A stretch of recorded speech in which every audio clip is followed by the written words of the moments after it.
మీ పిల్లల్ని హాస్టల్లో జాయిన్ చేస్తుంటే దయచేసి ఈ వీడియో మీరు పిల్లలు తప్పకుండా చూడండి. ఫస్ట్ వన్, హాస్టల్లో ఎందుకు జాయిన్ చేస్తారంటే మోస్ట్ ఇంపార్టెంట్ క్రైటీరియా ఏంటంటే ఒక డిసిప్లిన్ కోసం.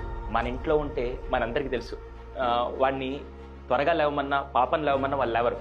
కానీ అక్కడ ఖచ్చితంగా లేవాలనే రూల్ ఉన్నప్పుడు దయచేసి వాళ్ళకే తెలియకుండా అది 6 o'clock 5 o'clock వాళ్ళే తెలియకుండా ఒక రొటీన్లో అలారం అవసరం లేదు, వార్డెన్స్ లేపుతూ ఉండి కొన్ని రోజుల తర్వాత 5 o'clock వాళ్ళే నిద్ర లేవడం అనే ఒక రొటీన్ స్టార్ట్ అవుతూ ఉంటుంది. ఎప్పుడైతే రొటీన్ స్టార్ట్ అవుతుందో మనం కూడా ఇప్పుడు రొటీన్కే టైంకి ఈ టైం నిద్రపోతాం, ఈ టైంకి లేస్తాను ఒక రొటీన్ ఎలా ఉంటుందో అది వాళ్ళకి తెలియకుండా మెంటల్గా ఫిజికల్గా వాళ్ళని స్ట్రాంగ్ చేస్తుంది. ఇది ఫస్ట్ పాయింట్. సెకండ్, హాస్టల్కి పంపించేటప్పుడు పేరెంట్స్ అందరికీ తెలియని విషయం అంటే ఇంట్లో ఉంటే ఇద్దరే ఉంటారు, అమ్మ నాన్న లేకుంటే అక్క తమ్ముడు చెల్లె వీళ్ళే ఉంటారు, అవునా? అంతకంటే వేరే వాళ్ళు ఉండరు. ఇప్పుడు న్యూక్లియర్ ఫ్యామిలీస్లో రోజు వాళ్ళ ముఖాలను ఇంటికి రాగానే వీళ్ళే అని కనపడుతూ ఉండడం కంటే అదే హాస్టల్ లైఫ్ అనుకో, దెబ్బకి దాదాపు ఒక 40-50 మంది ఉంటారు. రోజు రాత్రిపూట అక్కడ లైట్లు ఆపేసినా కూడా మినిమం ఎంతమంది హాస్టల్ లైఫ్ని ఎంజాయ్ చేసే వాళ్ళందరూ కింద కామెంట్స్ రాయండి. సార్ వార్డెన్ లైట్ ఆపంగానే మేము పడుకుంటూ పోతామా, లేకుంటే సార్ అప్పుడు మా ఆర్కెస్ట్రా స్టార్ట్ అవుతుంది సార్, అలా డిస్కస్ చేసుకుంటూ లేట్ నైట్ దాకా మాట్లాడుకుంటూ పడుకుంటాం.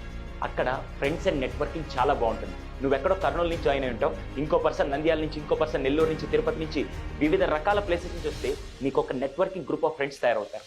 అది హాస్టల్లో ఉండే బెస్ట్ పాయింట్. థర్డ్ వన్, నిన్ను హాస్టల్కి పంపించి ఇక్కడ నువ్వు ఏది ప్రాపర్గా చేయగలుగుతున్నావు అంటే ఇంట్లో ఉంటే ఇంటికి రాగానే చంద్రముఖి పిలిచినట్టు రారా టీవీ చూడరా మొబైల్ చూడరా అంటూ ఉంటే నీకే తెలియకుండా నువ్వు ఫోకస్ చేయాలన్నా చేయలేకపోతున్నావు. కానీ హాస్టల్లో it's a very good thing. మన దగ్గర ఆ మొబైల్ కెమెరా ఫోన్స్ ఇవన్నీ ఉండవు కాబట్టి వీలైనంత వరకు వేరే ఆప్షన్ కూడా లేదు కాబట్టి చదువు మీద ఎక్కువ ధ్యాస పెడతారని చెప్పి చాలా వరకు హాస్టల్ పంపిస్తారు. 4వ పాయింట్, ఇద్దరు పేరెంట్స్ వర్కింగ్లో ఉండడం వల్ల ఇంకో ఆప్షన్ లేక అబ్బాయికి కానీ పాపకి కానీ మంచి చదువు ఇవ్వాలంటే ఖచ్చితంగా హాస్టల్ అని చెప్పి చాలా వరకు ఈ కారణం వల్ల కూడా మీ పేరెంట్స్ని హాస్టల్లో జాయిన్ చేస్తారు. 5th మోస్ట్ ఇంపార్టెంట్ పాయింట్, అదేంటి తెలుసా?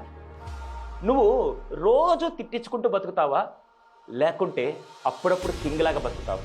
అదేంటి సార్ రోజు తిట్టించుకుంటూ? అవును, రోజు ఇంట్లో ఉన్నావు అనుకో, అమ్మ నువ్వు ఫోన్ చూసినప్పుడల్లా ఎప్పుడు ఫోనేనా, ఏమి నీకు అర్థం కాదు చెప్తే అని చెప్పి రోజు అమ్మ తిడుతూ ఉంటే నువ్వు రివర్స్ తిట్లాకి ఇలా అనుకుంటూ ఉండడం కంటే అదే హాస్టల్కి వెళ్ళావు అనుకో, ఎవ్రీ 2 months 3 months నువ్వు వచ్చినప్పుడు నువ్వు అడగకుండా నా అమ్మ బిర్యానీ చేసి పెడుతుంది, నువ్వు అడగకుండా నేను నాన్న సినిమాకి తీసుకెళ్తాడు, నువ్వు అడగకుండా నా నాన్నకి కావాల్సిన ఫుడ్ అంతా కొనిపిస్తూ ఉంటే 2 నెలలు నువ్వు హాస్టల్లో ఉంటావు, 10 రోజులు నువ్వు కింగ్లా పడుతావు.